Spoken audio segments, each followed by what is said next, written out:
Okay, so I apologize in advance for the fan noise, but it's so hot in here. We have to deal with it. If the audio doesn't work, all we can. Okay, so the next big scene or whatever is, and how Harry chooses to connect these is fine. Um, Dad's and Toby are somewhere, and someone from the university is coming on the property, and they have, you know, wagons, and the this is a big deal for Dad because uh, he's gonna he's making a transaction, and he's basically made a deal with the university because he had some he had a piano, very expensive classical piano from Spain, and he had some string instruments, and so the piano, um, some guitars, and two stand-up bass, identical to called the Sisters. Um, and so they get there, and so I want to show a little bit of transformation between, okay, when they get there and they meet the dad, and he's dressed like a rancher, and he's got the gloves and he's got the hat, and whatever a rancher would wear. But just subtly, I want to see as he's taking him to get the piano. He takes off the gloves, he's taking one off, whatever. What's right underneath that exterior is not what you'd expect from a rancher. And he takes him inside like a barn or something. And it's not just that, but he takes him down some stairs into a place beneath the barn that's been especially built. And they're kind of looking at each other because it's a lot of effort just to create a place to keep this piano and these instruments. But as he's taking them down, he's explaining that the temperature is crucial and the humidity, and he's showing them the reason he built it down low is because it gets so hot there. This way he can control the temperature and the humidity, and it's never too hot. It's never whatever. And as he's going down, he's telling him that his tutor is part of the deal. He's like, he'll be there to tune the piano. And they're like, oh, sir, we've got tutors. We've got several tutors. He's like, no, I understand. He's like, my tutor comes along with my piano. He's like, please, I have to insist on it. He's like, it's just, I'm happy to pay it. Just please, it would mean a lot to me. I can't separate the tutor from the piano. And they're like, yeah, okay. And so he takes him down and he shows them the piano. And as he goes down, and by the time they get down, his hat's off. And his hair's been slicked back. Like with gel. And, his outside layer of clothing or shirt, whatever is off, and he's got like a button-up shirt. And picture like Ricky Ricardo, okay? And he shows him the piano, he's showing him the piano. Like his reverence for this thing is I mean, you can see it's just It goes deep. And Toby's there too. Toby's just watching his dad, and he gets down, and they're like, and they're looking at it, and he's explaining. He goes, "Listen," he goes, "this thing is never out of tune," and he strikes a chord. Just out of the blue, he strikes a chord, and just as he hits the chord, you can see just a flash of something like of his true self, the way he hits the chord, and it gets people off guard because it is perfect. It's like tuned a certain way. Plus, the way he strikes it, you know, like oh, and he realizes that he kind of surprised him, and so he steps in front of the piano and he just starts to play something. And as he's playing, you see part of his hair, part of that gel when it's holding it back or something breaks free, and you see like a piece of hair flop in front of his face, and he's not even aware of it, and he's just, for a second, he's in the music, and he's playing, and it's like, it's not like he's not creating, he's revealing something, and it's profound, and it's like he can feel it, and you might not quite understand it, but you can feel it too. You can see just in the way it moves him, and Toby feels it and also recognizes like this is like his dad. This is who he is, and he's there at the front of the piano, and he realizes he's never gonna play this thing again. He might not ever, he might not ever play a piano again. And just for a second, he allows himself to get lost in the music, and he's playing it, and you realize this is a world-class musician, and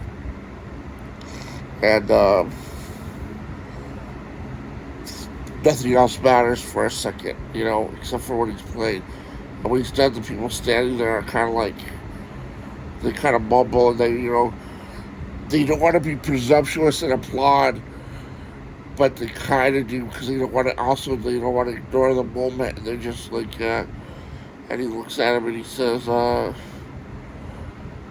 he looks over to his partner and says, do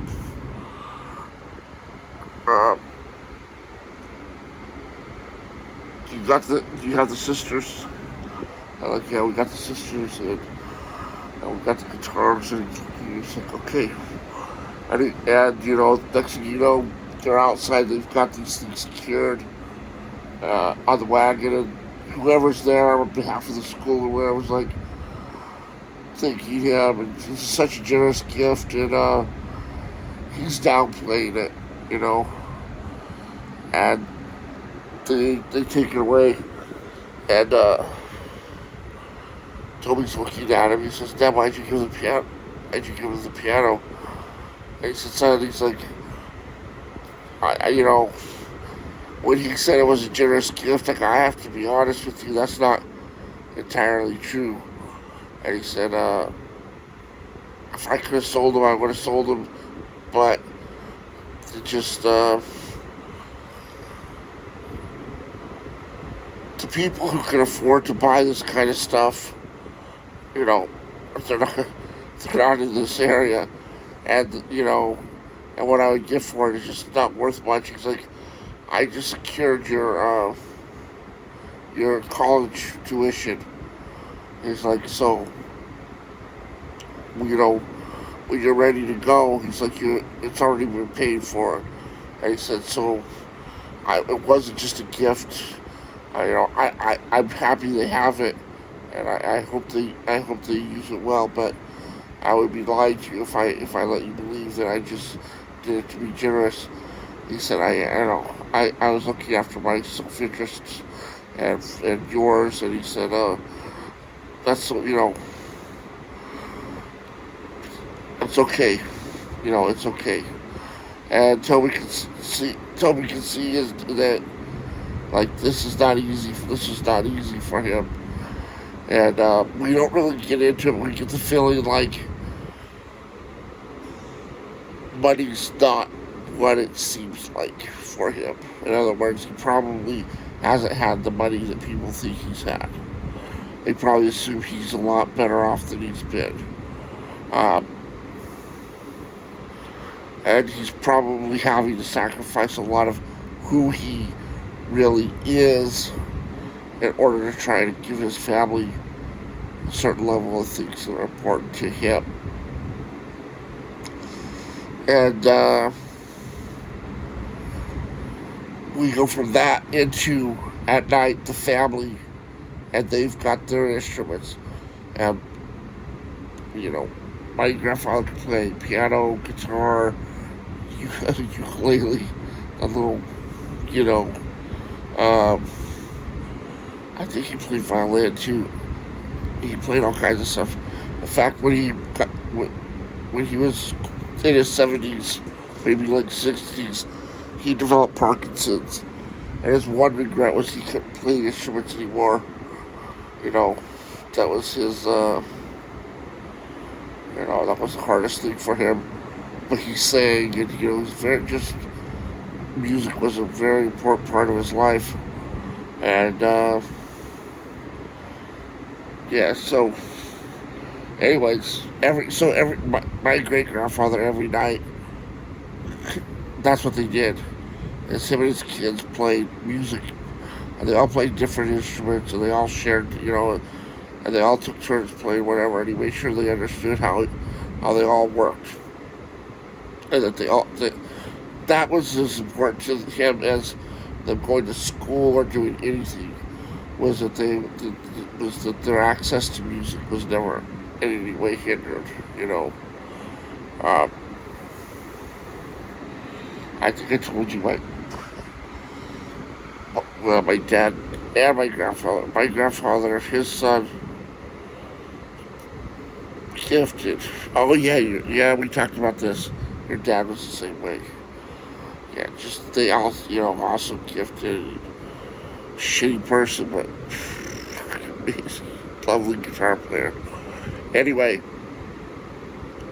so I want to take it up there before I have the big scene. Um, and the big scene is basically okay. They're in bed, and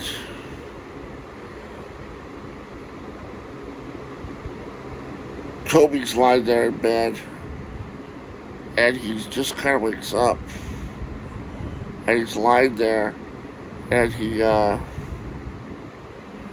looks over on the floor. There's a hardwood floor, and he looks down, and he can see like the reflection from the window of fire, and he looks out the window, and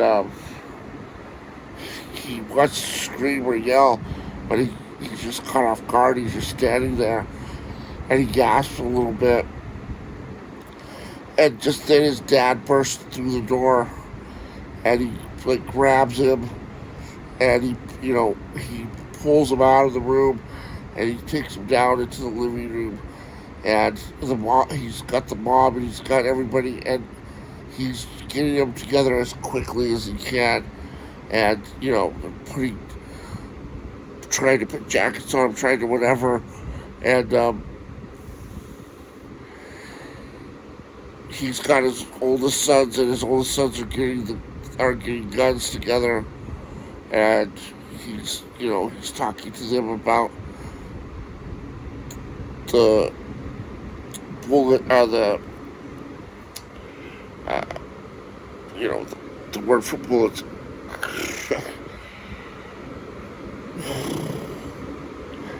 What's it called?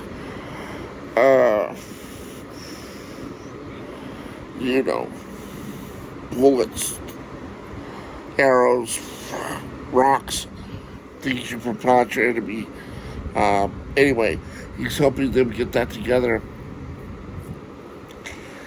And his mom is getting him and his sister bundled up, wrapped up, and he goes over to. There's a moment where he goes over to Toby, and he hands him gun. And he said, son, don't let anyone hurt you guys or take you alive. You know, at the end of this, do you understand? And he nods, he goes, look at me. He goes, don't let anyone hurt you or take you alive. Do you understand what I'm saying? And you see a moment where Toby puts it together and he's like, I understand. He said, God forgives everything. When, you know, something like God forgives anything when something, I don't know, think of a way to say it, but basically, God, do what you gotta do. Don't let your mom and sisters be raped. You gotta be better to shoot them, you know. And, you know, that's the context. And he wants to go with his dad, and his dad's like, I need you with your mom. I need you to look after your mom. And he's like, and his dad puts those bullets over his shoulder. You know, like, it's always been Toby's always wanted to wear them, and so it's just wearing the belt of bullets. His dad puts them on him, and suddenly it's for real. You know, and they're out, and they're running for the field, and they're just running. And his mom tells him, do not look, just don't look, just keep running. And next thing you know, they're inside the field, they're running, and they stop, and they just look around in the field, and they look different directions, and there doesn't seem to be anyone in the field, and she just has them get down low as possible, and she puts the blankets, you know, and they're piling like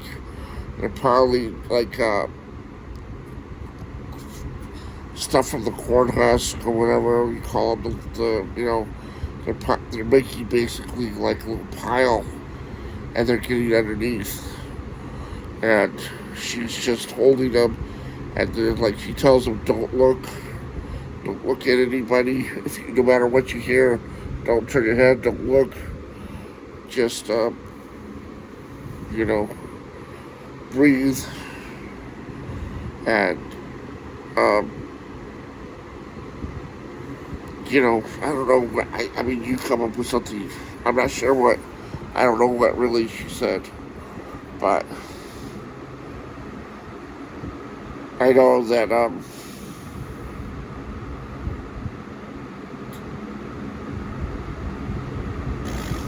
you know, they thought that they were gonna die for sure. That they were gonna find him there, and there's kind of a moment where like adrenaline, everything's going, and you're breathing so hard, and then it kind of calms down, and you kind of stop, and you go back into kind of breathing normal, and the next thing you know, you're asleep, and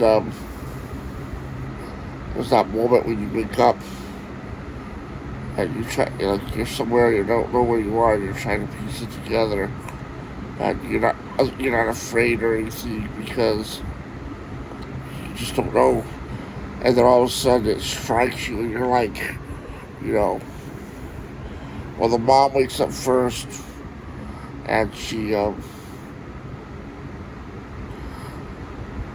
kind of sits up, and she just sits there and listens, and the kids are waking up, and she's telling them to be quiet. She's saying, be quiet. And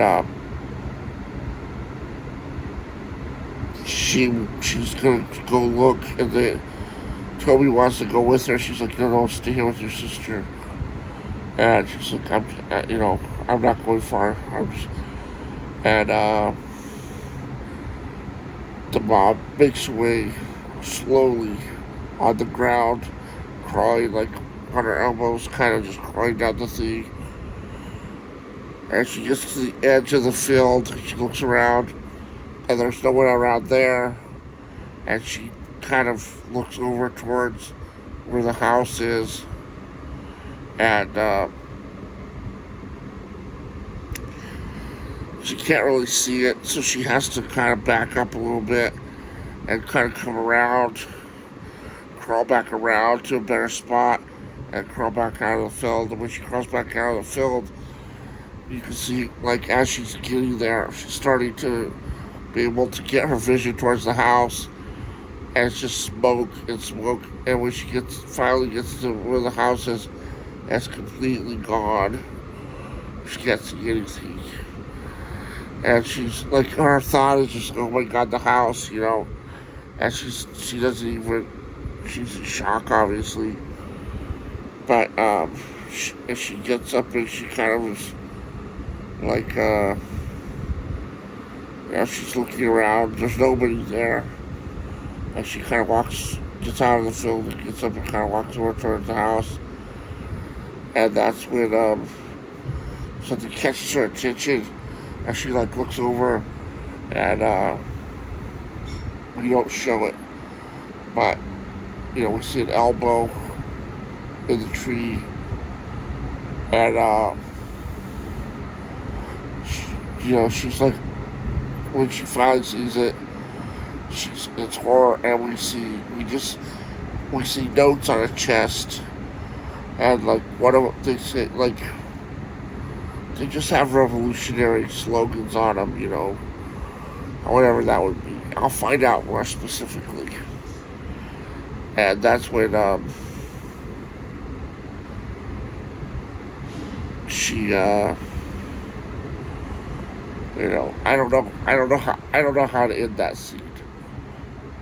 I don't know what happened, but I don't know what he saw, or I don't know, but I just know that they hanged the dad and the two older brothers were hanged, and the house was destroyed, was burnt, the property was burnt. From there, they're gonna go and they're gonna meet with, I